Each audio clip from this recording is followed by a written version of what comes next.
I had my mic muted. Hello, everyone, and welcome back to Owoh's Corner, my own little corner of art. How is everyone doing this fine morning? It is 10:30. I decided to start a few minutes late because I don't know. I just don't think I can do the 10:30 time slot, the 10 o'clock time slot anymore. I may just need a few minutes to get ready because I have found myself sleeping more and more often.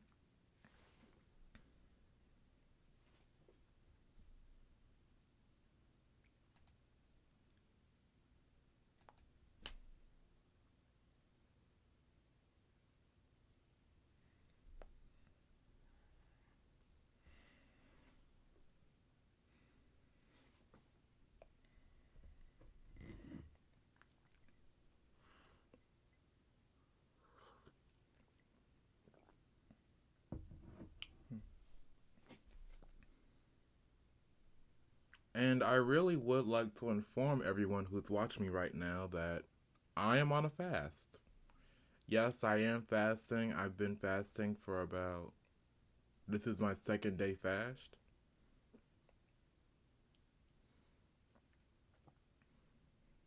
And I think that's how fasting works. Like, I can eat something either before the sun is up or after the sun is set. But anyway, I am fasting. And this is day two. So I did do some research and I can still drink water and I can also drink coffee. It just can't have any sugar or cream in it. So I did fix myself a cup of black coffee. Just something to sip on while I stream this.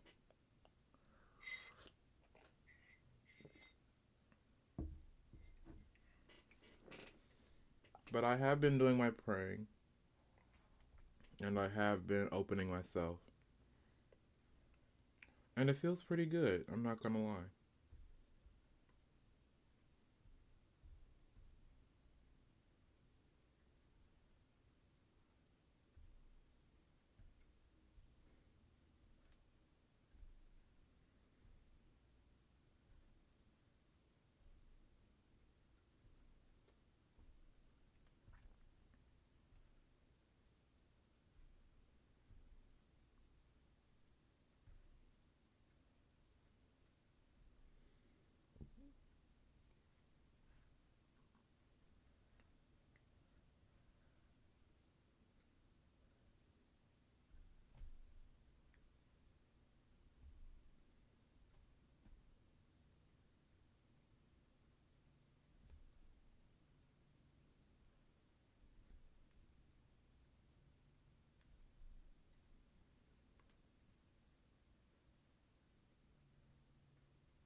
You know what? When I was animating this, I did the hair and the legs on the same layer, so I'm actually going to split those apart.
Oh, hey Carl, how's it going?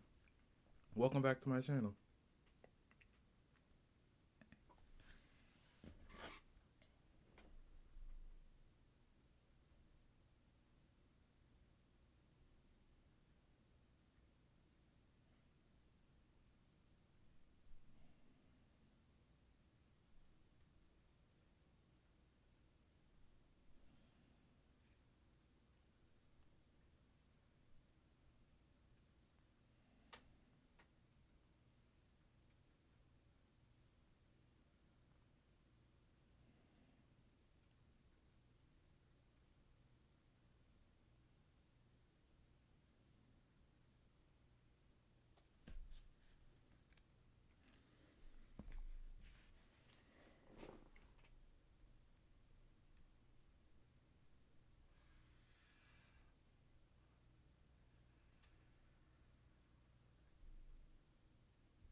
I feel a bit aimless recently.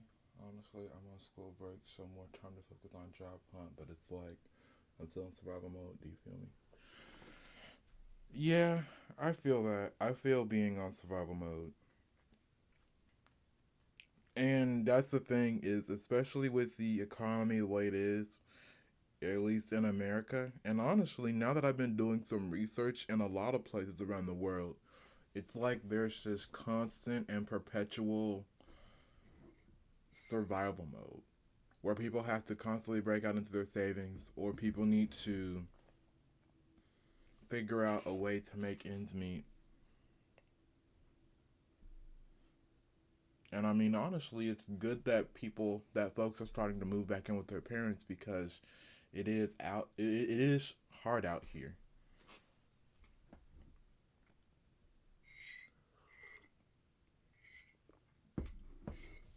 And so thank you for that. Because that actually brings me to the topic of this live stream, which is finding little joys to keep you going. And so I say that to say that in the West, in the early 2000s, there was a big push. And every 2000s kid knows this. Like, if you were born in America in the early 2000s, everyone essentially pushed you, like, hey, go to college, get a degree in something you love, something that you are passionate about. And so there is an entire generation. So that's like an entire, I want to say, 10 to 15-year age gap of people being told, go to college, find something you love. And this isn't just like, this was like a widespread practice. Like, I remember being told this in my after school care.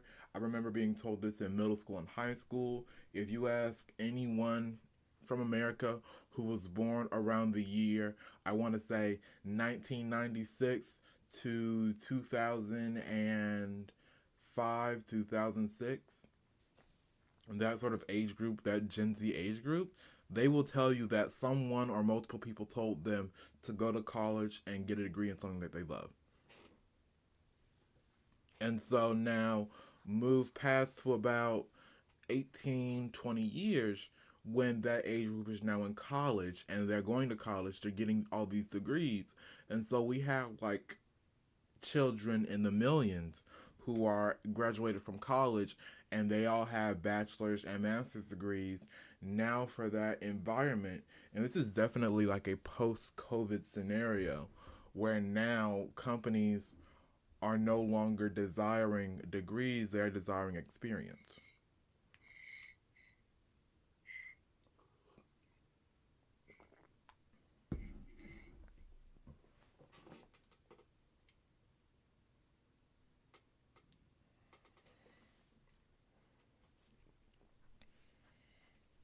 And so now I'd rather clean the toilet than go back into that state of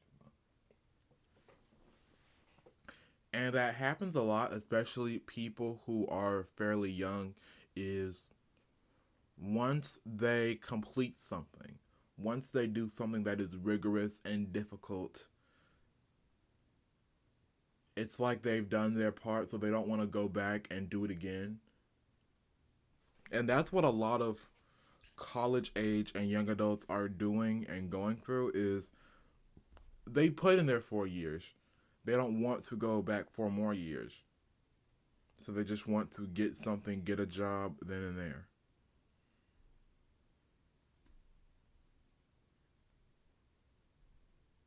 Which is completely fine. Like, I'm the same way.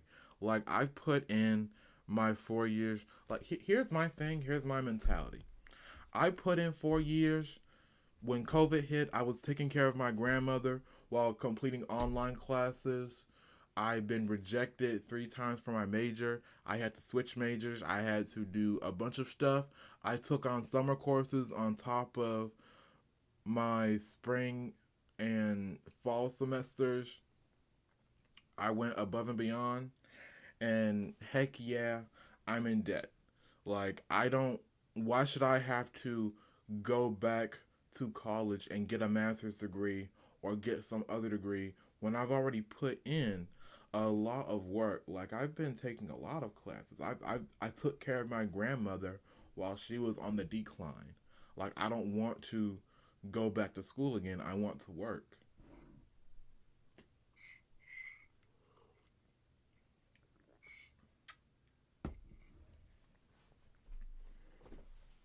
And despite that, we have scam jobs online. We have companies that say that they're hiring, but then don't want to hire anybody.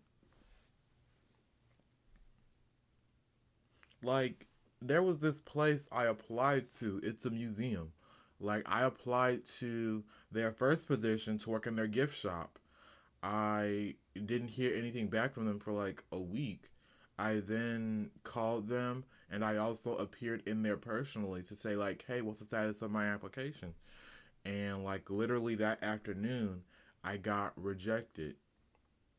And then like about 2 or 3 months passed and I apply for another position and I get rejected again from them.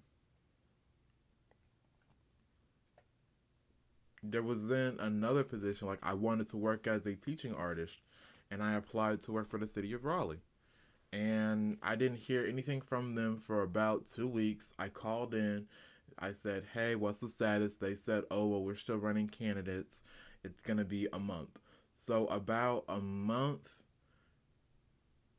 so about a little over a quarter of a month, I waited.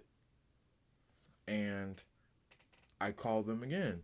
And no, I didn't call them. I emailed them. And literally, like maybe 30 minutes after I emailed the director and assistant director, I got a rejection from them. So it's like these places still need help. These places still need work. Like I even look on the job site and like the position that I applied for is being re-advertised. So like either you need work or you don't need work. Like don't play games with people.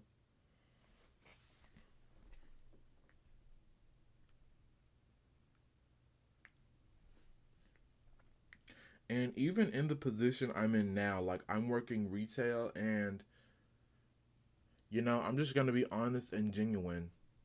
I don't like it. Like I like helping people. I like interacting with people. I like being good and kind, like, and you know, I help people. Like, I like making conversation.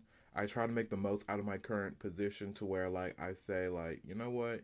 If I can make at least one person happy, or if, like, if somebody's going through something, then, maybe that can help. Maybe that can be of service. So, like, I do try to make the most out of my present situation. But in that same vein, like, I'm trying to make more money so I can take care of my mom now. I'm trying to make more money so that I can be in a better position because I don't want my mom to worry about me forever. And like that's another thing. And that's another thing that I think many people are going through is to where many folks have seen their parents take care of them, have seen their parents want what's best for them. So many children, many kids now, they don't want to become a burden to their parents. And that is something that is very admirable. That's very admirable. That's something that's very good. Is people nowadays don't want to be a burden to their parents and to their loved ones.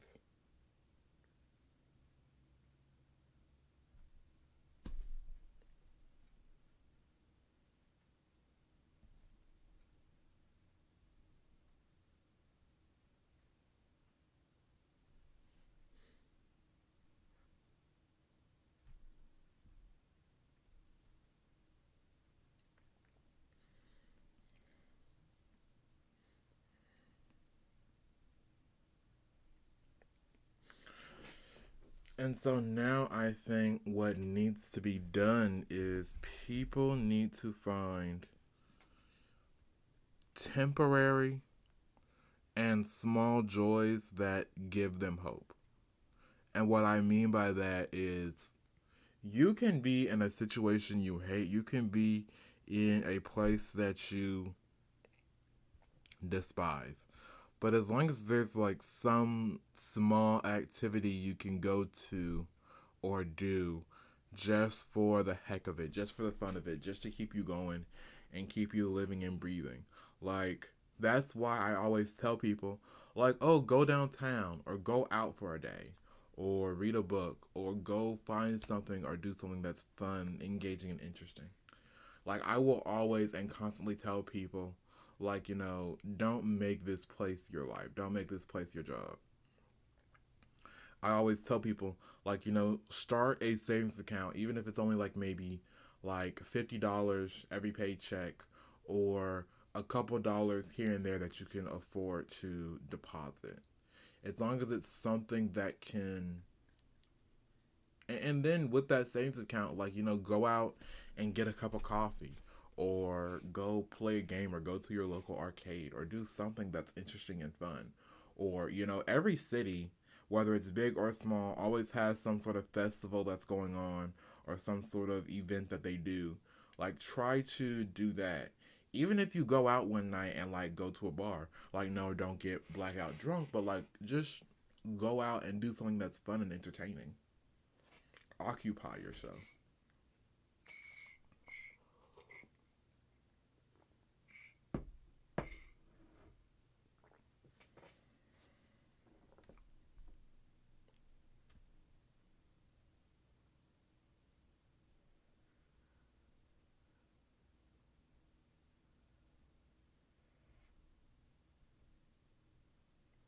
And I'm gonna be honest, even these streams bring me joy.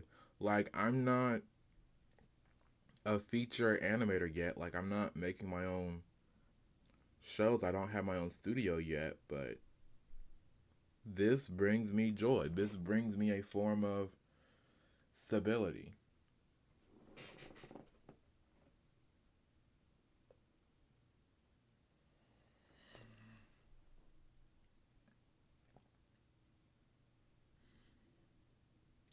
And that's why stuff like that, you need to be straight up and tell people as soon as possible. There is no waiting until you get a new job. There is no, you know, trying to hold on to something or trying to keep it secret because you don't want folks to worry. Because people will worry regardless, and people will be angry or upset regardless. And even then, like, if you probably told your mom the day of, she probably wouldn't be as mad. Like, that's your mom. She loves you. And I mean, I do know it's a thing in like certain Asian cultures. I'm not gonna say all, but certain Asian cultures and groups, they don't really say I love you that often. They more so do acts of service and acts of kindness to show their love and affection.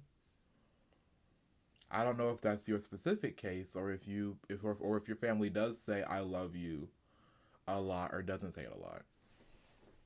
I mean, I don't know. I'm just going off of what I have read and what I have personally been told and have viewed for myself. But regardless, that's your mom. She loves you. Like, she's not gonna be upset if you lose your job, if you get fired. She's not gonna be upset. And in that same vein, you keep in open communication with your mom.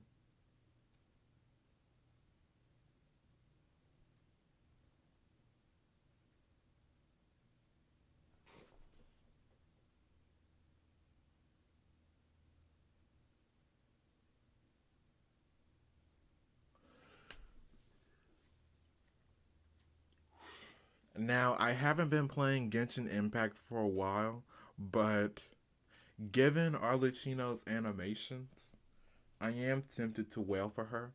Like, the most I'll spend is probably maybe. I'm not gonna spend no $90 on those crystals. I'll probably spend like maybe 30 or 40 something. And then once I run out of that, like, I'm just gonna be cold turkey.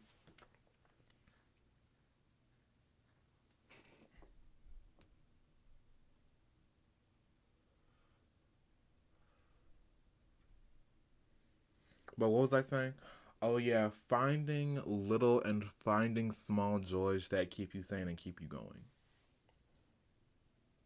There is more to life than work and your job. There is more to life than your job should not be your mission in life. Your job should not be your purpose in life.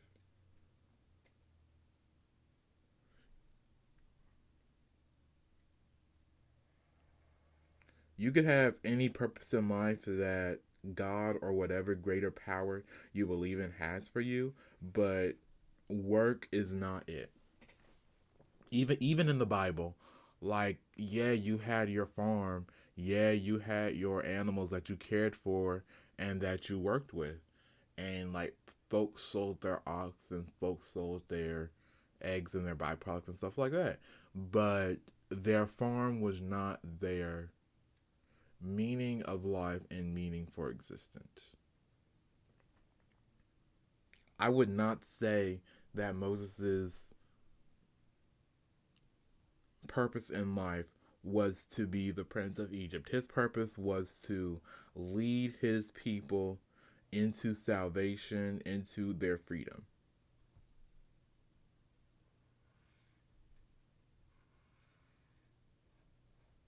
Abraham's purpose in life was not to work on a farm somewhere, but Abraham was very much like a guide. He traveled. His purpose in life was to, go from place to place and set up a covenant with God.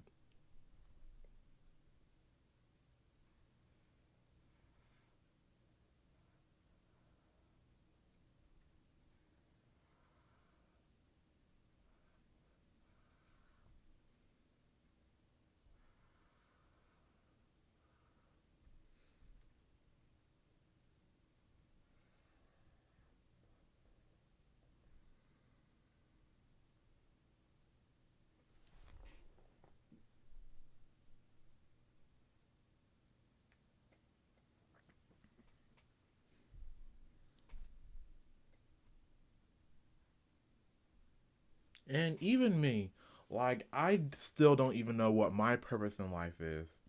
All I know is that I'm a creative person. I love storytelling, and I want to use storytelling to spread and share God. Like, that's really all I'm working on and all I'm working towards. Like, I will say that in discovering who I am and in discovering what I wanted out of life, there have been many ups and downs.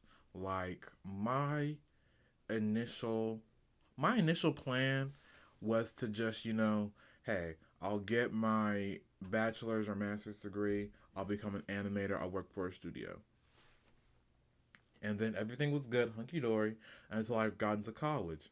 And in college, like, college gave me a taste and an idea of what the industry is like. And what I mean by that is I started seeing things that nobody else saw.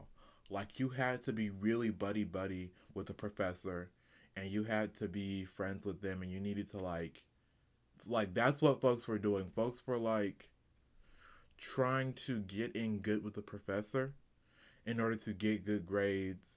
And like, even then, like, the professor didn't even really like teach us anything. She just had us go on like LinkedIn Learning and watch tutorial videos, and then at the end of class or at the end of the week, we would all come together and sit together, and then she would have like reviews of our work.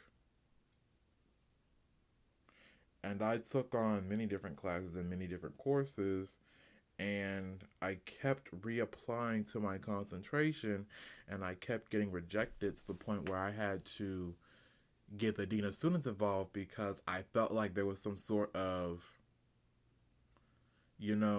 racism or just some form of unfair infringement going on.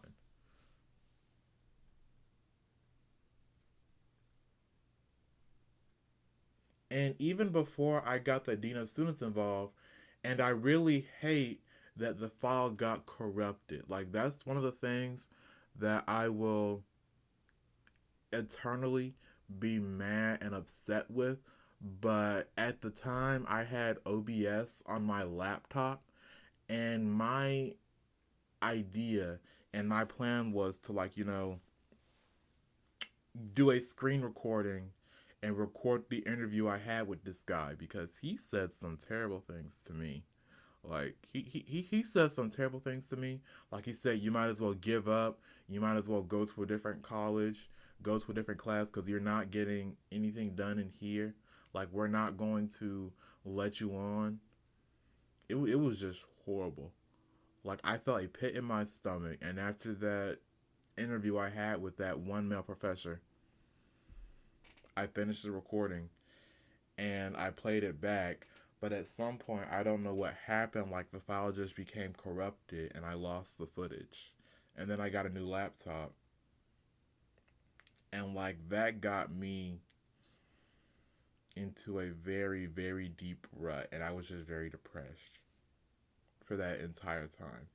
And it was to the point where, so, Outlook, so basically for the school, for my college, we had our own school email.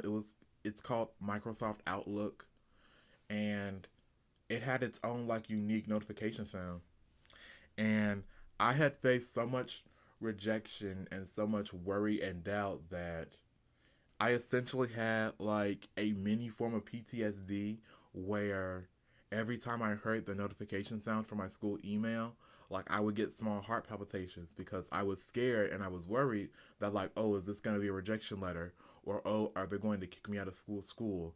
Like different stuff like that to where I did not answer my school email for like I think I want to say like 3 or 4 months.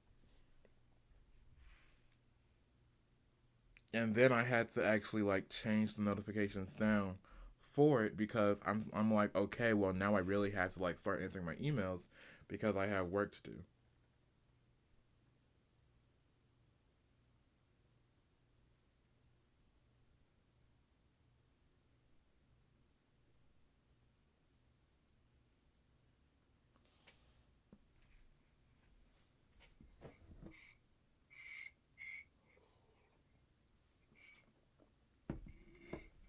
But yeah, my college years are bad. Like I have like legit trauma from college, so I'm not trying to go back and go through that wormhole anymore.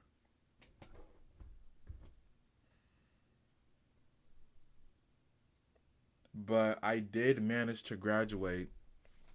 I started my own YouTube channel, and I have a, and I am thankful for the subscribers I do have. Like 371.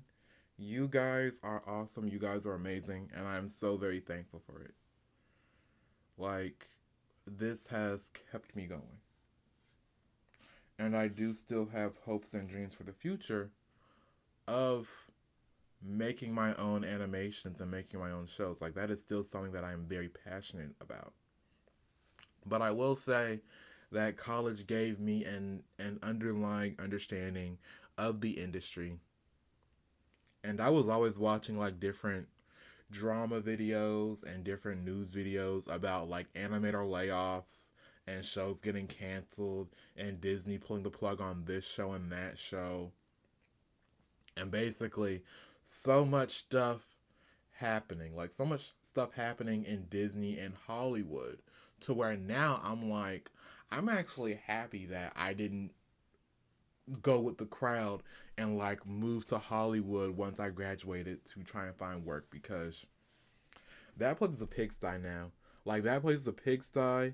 Things keep more stories keep going out. Like Dan Schneider and folks having to sleep with each other or do like sex acts in order to get their shows or to get work done.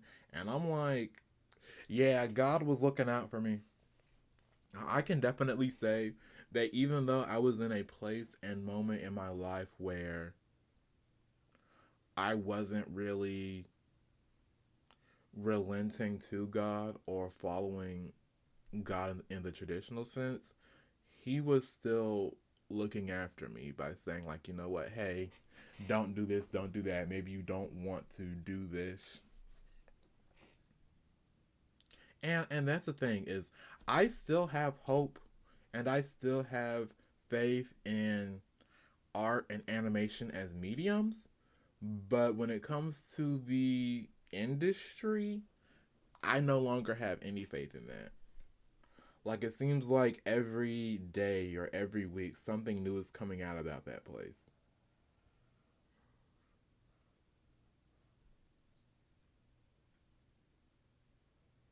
So I'm like, yeah, God, you were looking out for me. I'm sorry. I was stubborn. I was stubborn in the past, but now, like, thank you for watching out.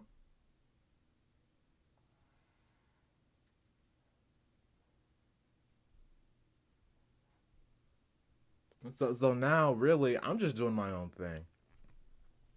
Like right now, I'm just gonna do my own thing. I don't care if folks are on board or not. I'm just gonna do my own thing, work on my own animations, network with people, eventually start my own show, and then that's gonna be all she wrote.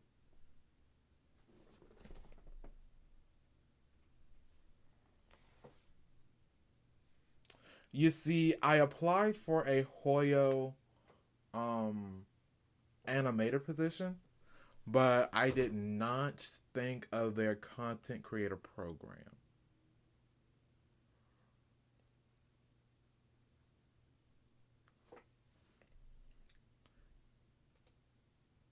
I mean, I guess I could look into it. There's literally no harm in looking into it.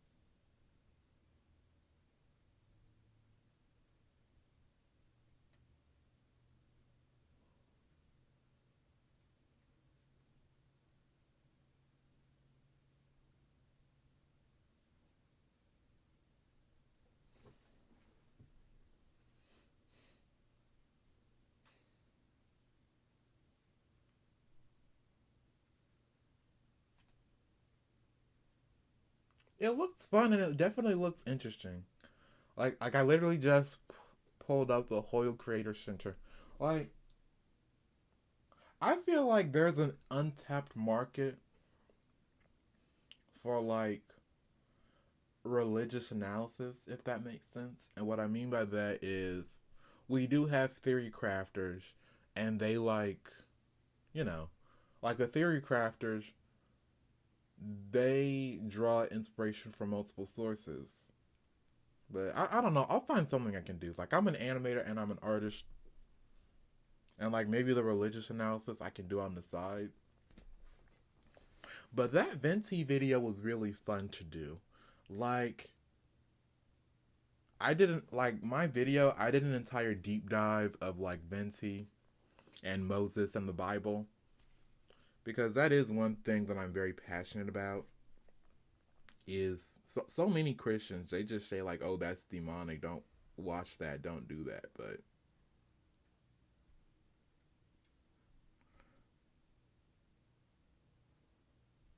I swear, some of these shows, some of these movies and video games, like they be having some powerful messages.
You know what? Thank you for that, Coral. I think I'm gonna look into it.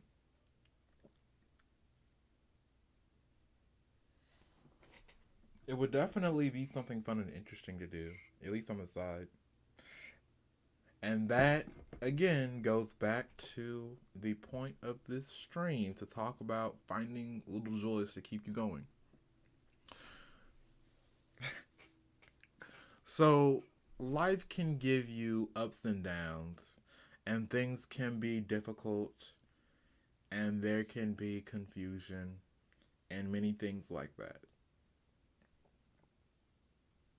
But there are small joys, and those small joys don't have to. Those small joys don't have to provide escapism. But what they can do is that they can just provide you a small reprieve. Because sometimes that's really all people need It's just a reprieve from it all, a break from it all.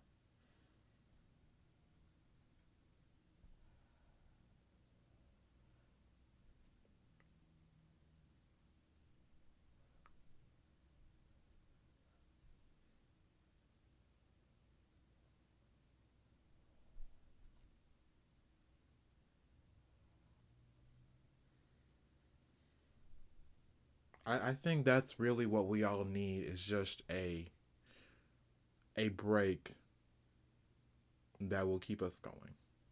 Because things are, and I just hate to say it, but things are becoming darker. The world is becoming a fairly scary place.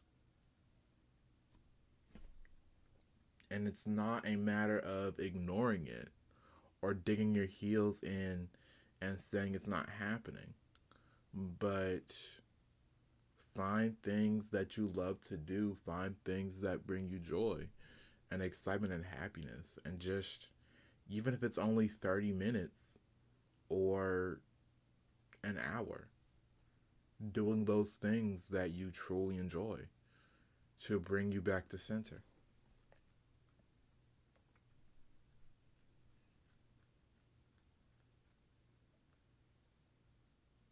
Like, I went downtown again, and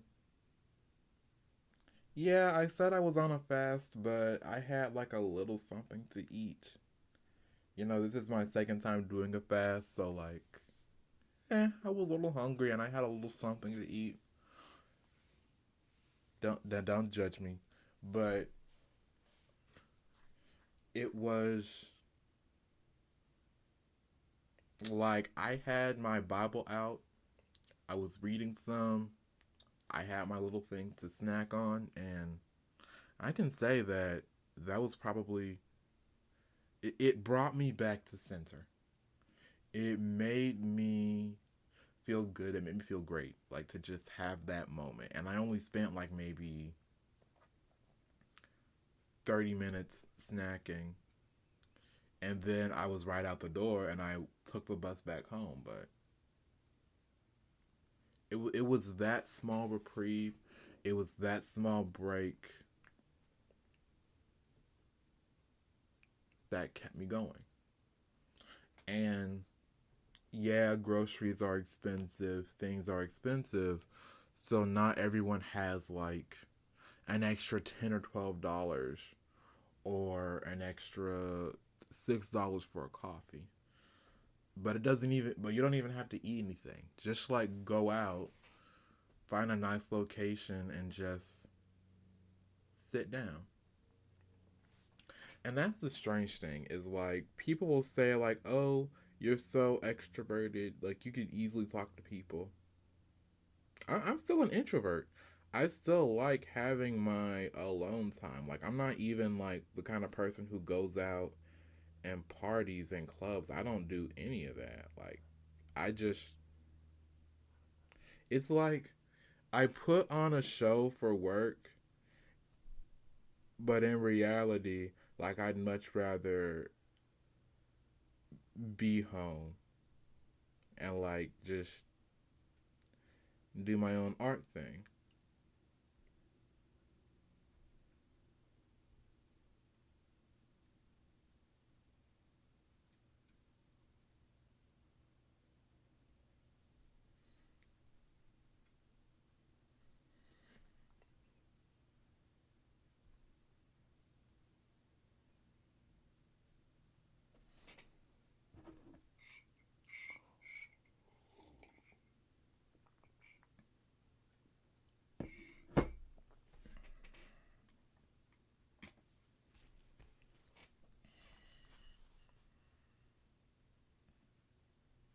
It can be going out and going to a cafe, going to a pizza place, maybe going to like a festival or something that your city is having.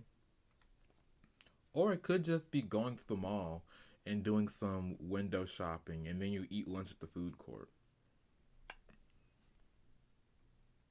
Really, just any small thing, any small activity to keep you going?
I would say that the Bible is really like the main inspiration.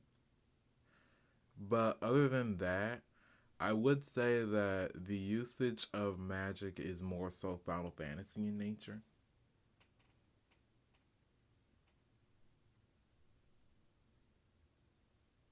Like, the usage of magic is definitely more Final Fantasy in nature, as well as really the only good mix of science and fantasy that I've ever seen that's been fully accomplished is Final Fantasy. But they mainly use it for combat, whereas I'm more so observing magic as a resource.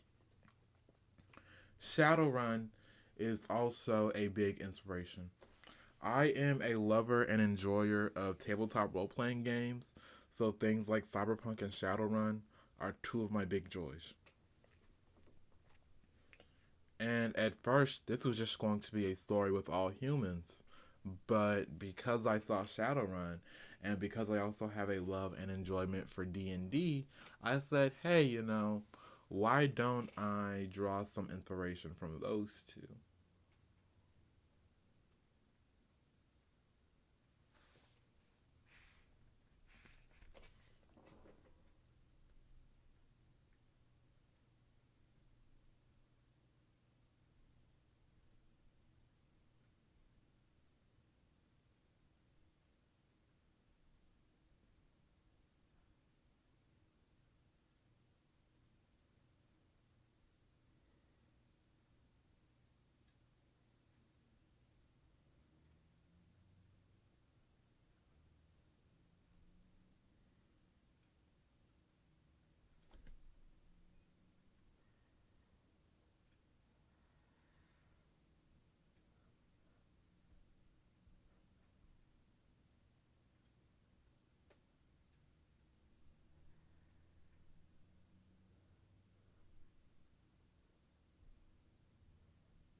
But no, I would say that the Bible and then Final Fantasy and Shadowrun are like the two big inspirations. Shadowrun with a bit more emphasis on the cyberpunk nature because there are going to be sort of like different the city and the settings I have planned are going to be a lot more ambient where you really get a feel for the world. So there will be people and individuals with many different connections. There's going to be like different street performers and mages, as well as really seeing magic as an energy source in the world. Because that's one of the things I really don't like about other shows and anime that have magic is that they mainly use it as a combat system rather than a way of life. And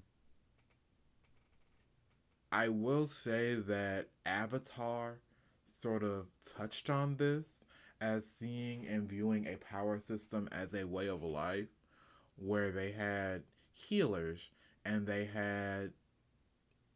Hmm, it's been a while since I've seen Avatar, but like people have used like earthbending and waterbending as a way of life where they have like healers or fishers or folks using firebending to blow up balloons and different things like that. But I will say that what the Legend of Korra did right is that they mainly saw bending as an actual sort of way of a life and resource where folks use water bending to fish. They had an entire factory power plant where lightning benders would power it for like some extra money. What else did they have? Metal benders used metal bending as a form of art style, and they had entire metal cities, like sensory sense for like truth telling, stuff like that.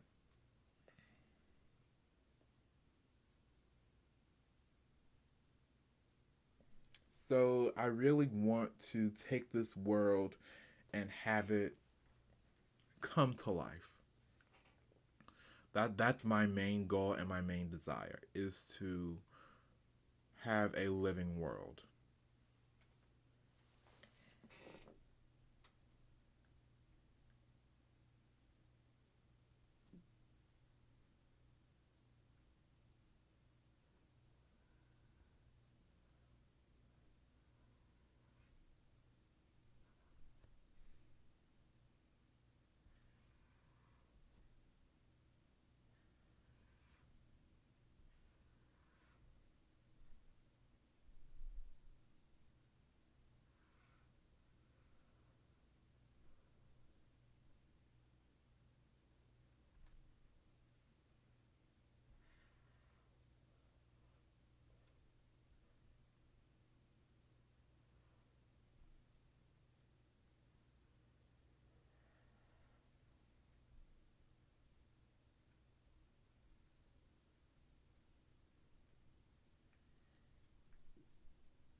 So when it comes to Final Fantasy is an anthology series. So each different installment is a different story and follows a different group of characters and people. When it comes to the modern fantasy and science fantasy, I will say that seven is sort of the standard. Seven is the standard next to eight, which also occurs in a more natural way with their science fantasy. But the Final Fantasy that I mainly grew up on is more so like a Final Fantasy 13 and 15. Like, I never played 7. Never played 7, didn't know anything about it. I was more so into Final Fantasy 13, the 13 trilogy, and then Final Fantasy 15. So definitely stemming more modernity in 15, and definitely standing more, I want to say, rustic or rural, or rural, no, not rural. Uh, yeah, rural science fantasy of the 13 series.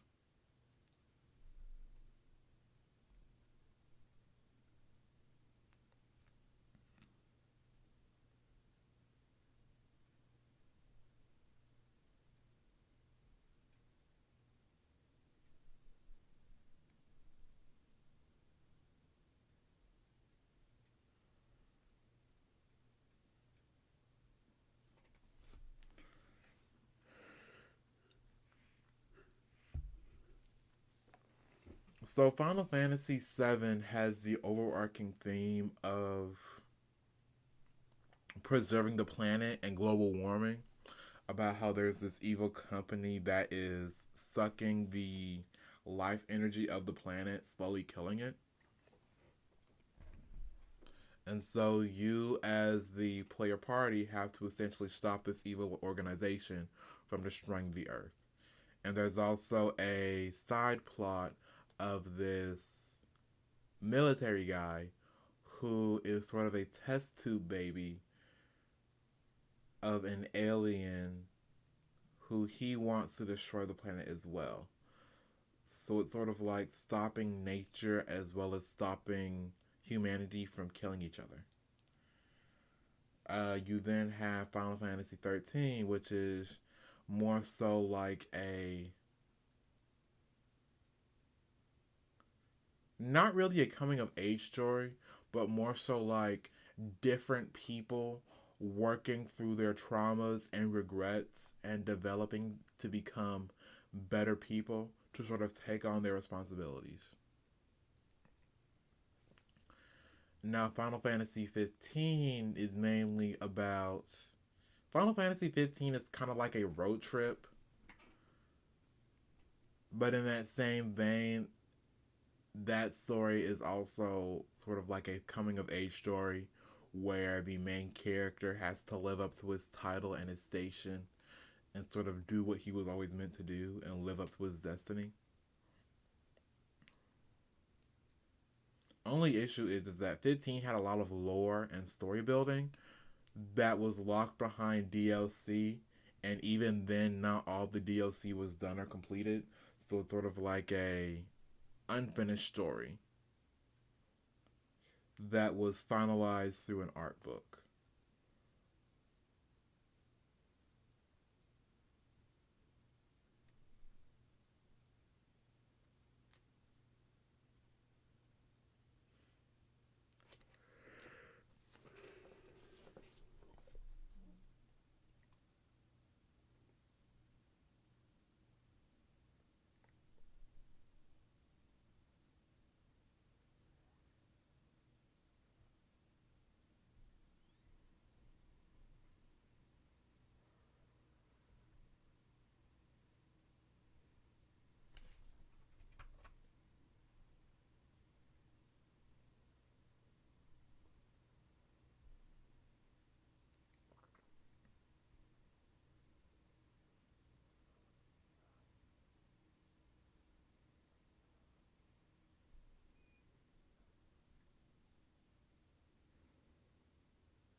No, not really.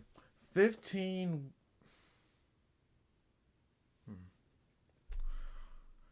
15 was the first Final Fantasy I actually sat down and played.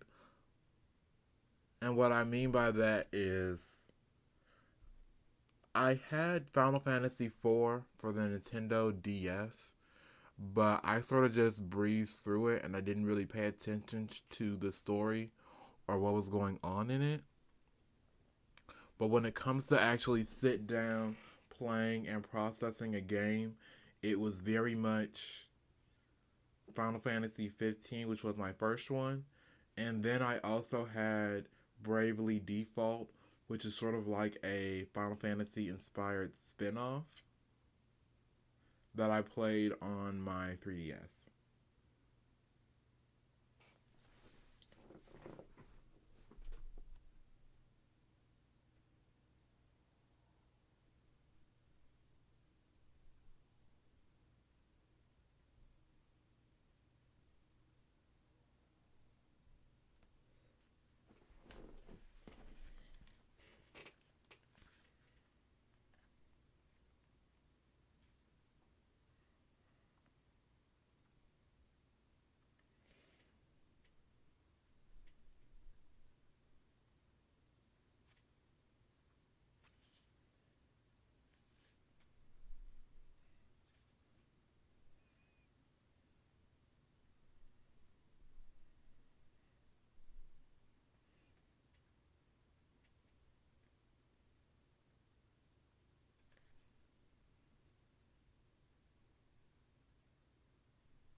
But I will say, and I will concede, that a part of me is concerned that I may never work on my project. Like my project will never be completed.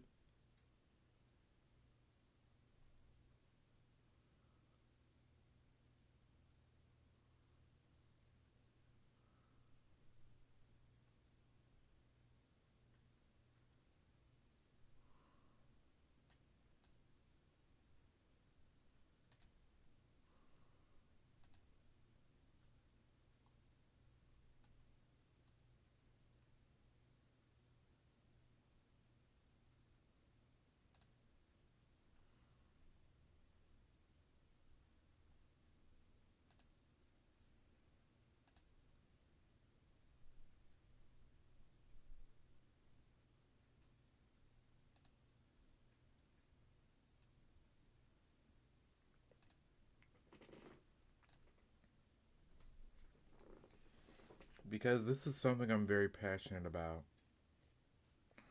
And this is something that I find enjoyment, that I love doing.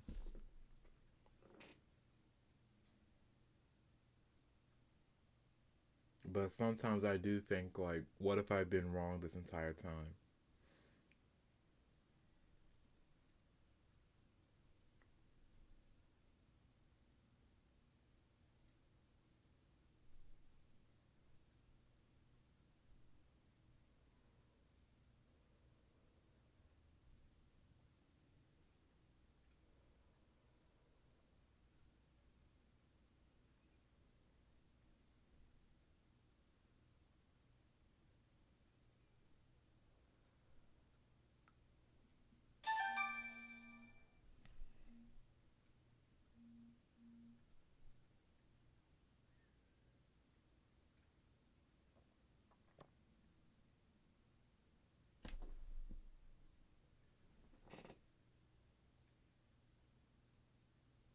There have been projects stuck in development hell for decades. Yeah, there has been a purgatory of many different projects and many different people working on projects in order to develop them or get them released and get them out there. And I completely understand that. Of course, I completely understand that folks have been trying and wanting desperately to release their projects, and then something gets in the way and they become downtrodden.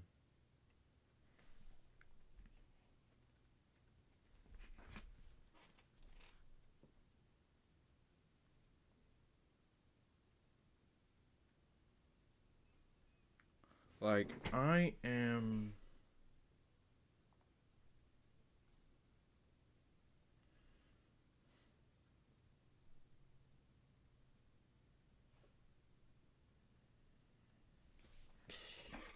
I don't know. I probably shouldn't even have started working and talking on this subject.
You too. Thanks for stopping by.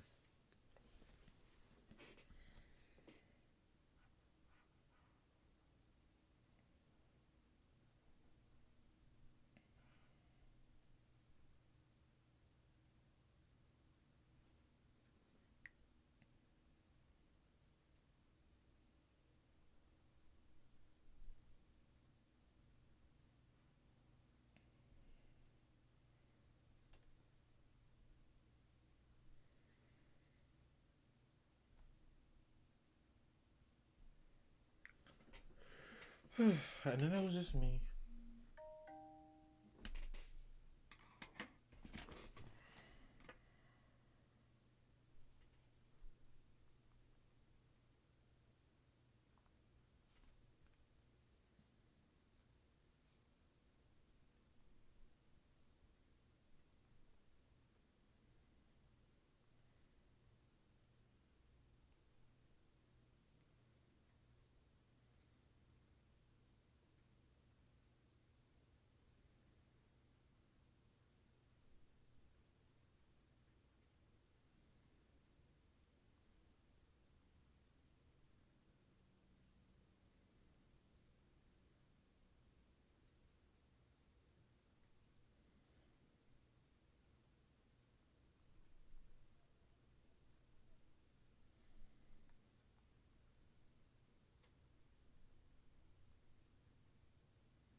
gonna be honest. Right now, I'm not talking much because I'm having a bit of an identity crisis.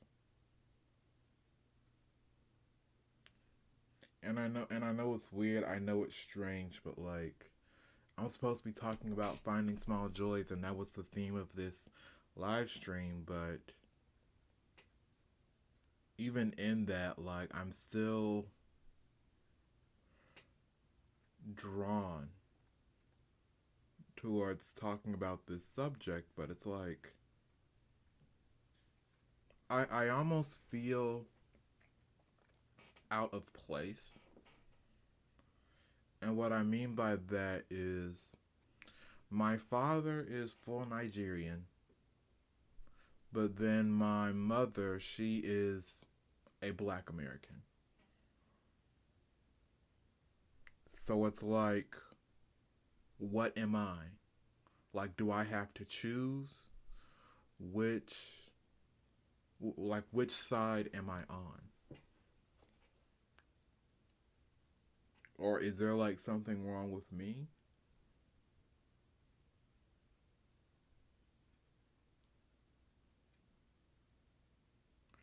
Because like my African, like other Africans I meet, like, and because I work in retail, I get a lot of people. But like other Africans I meet, like they see my name and they say, "Oh, where are you from?" And then I say, "Oh, well, my father's from Nigeria." But then they say, "Oh, your father's from Nigeria, you're from Nigeria." And I'm like, "No, I was born and raised here. I'm American." Like I don't even know my father's native language.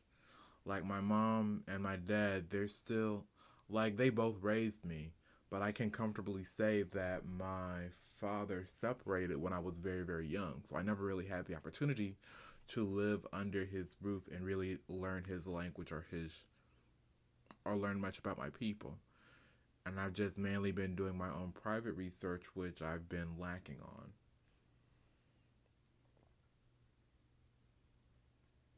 And like even now, I'm getting comments and people saying, like, "Oh, you're trying to change blackness," and "Oh, you you're not black American, you're this, you're that." And so like I woke up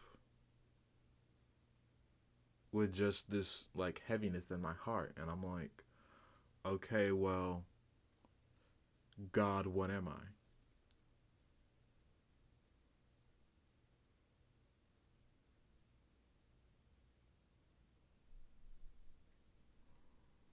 And I think this is a greater desire for kinship because I'm just going to be honest, like growing up in school, I was bullied. And then after like say for some amazing online friends I made, like I was bullied heavily in school.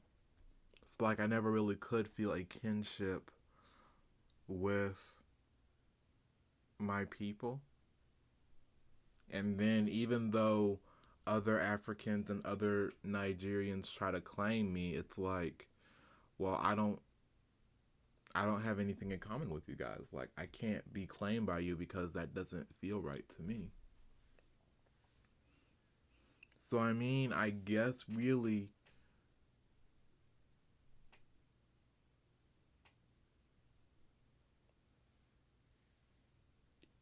it's like one group is rejecting me and another group is trying to accept me and say that I'm them when I know in my heart it doesn't feel like I am. So I guess really the only thing I can say about myself is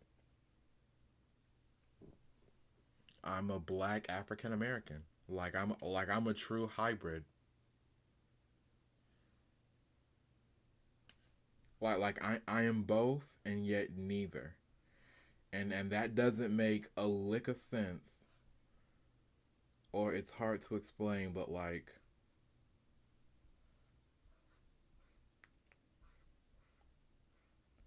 it's like I have ancestry on both sides and I am a mix of both.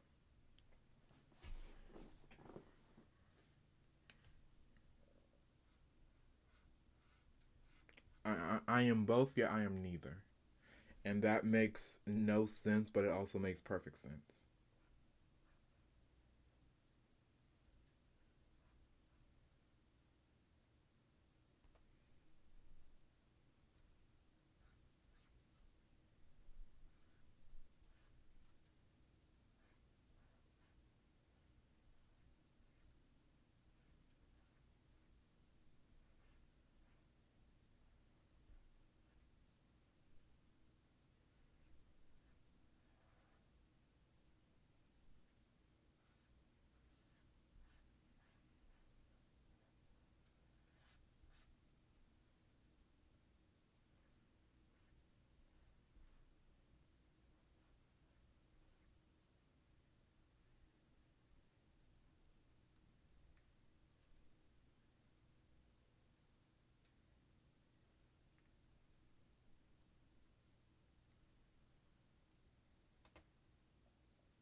I got a notification from my bank. Let me check that real quick.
You know what? Throughout this entire time, I have not drawn this guy's eyebrows.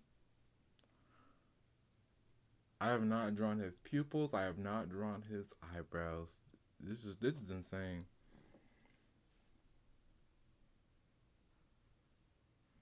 It's the one thing I always forget is to draw the eyebrows. No wonder there's so much in Candy Valley. It'd be very insane and funny if, like, every single time someone drew Storm from X-Men, like, the main reason why she developed her, like, white glowing eyes is because the artist just forgot to draw her pupils.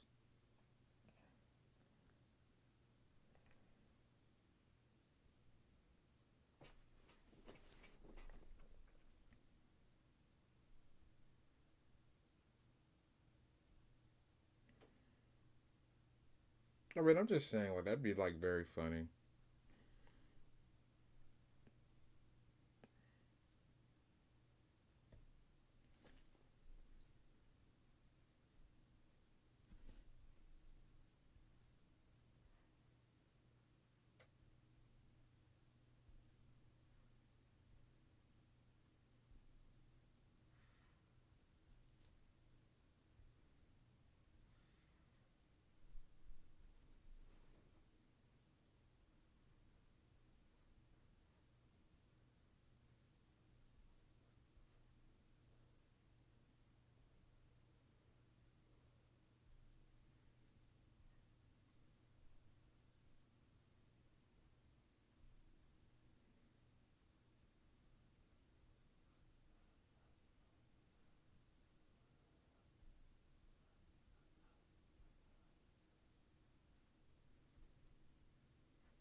You know what? Yeah, I'm just gonna go through, do all these eyebrows, and then I'm gonna call it for this session because it's actually weird drawing something and working on something with no eyeballs.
Well, I did the eyebrows, so that's pretty good. That's a plus.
I think that's good for now.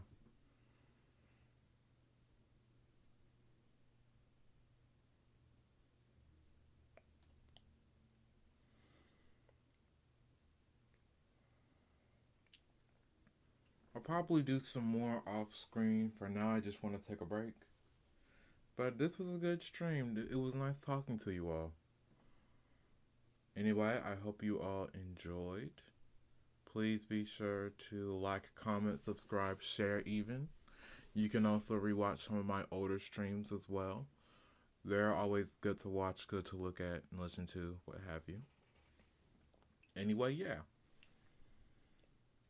This has been Owoh's Corner, my own little corner of art. And I'll see you guys in my next video or live stream. Bye.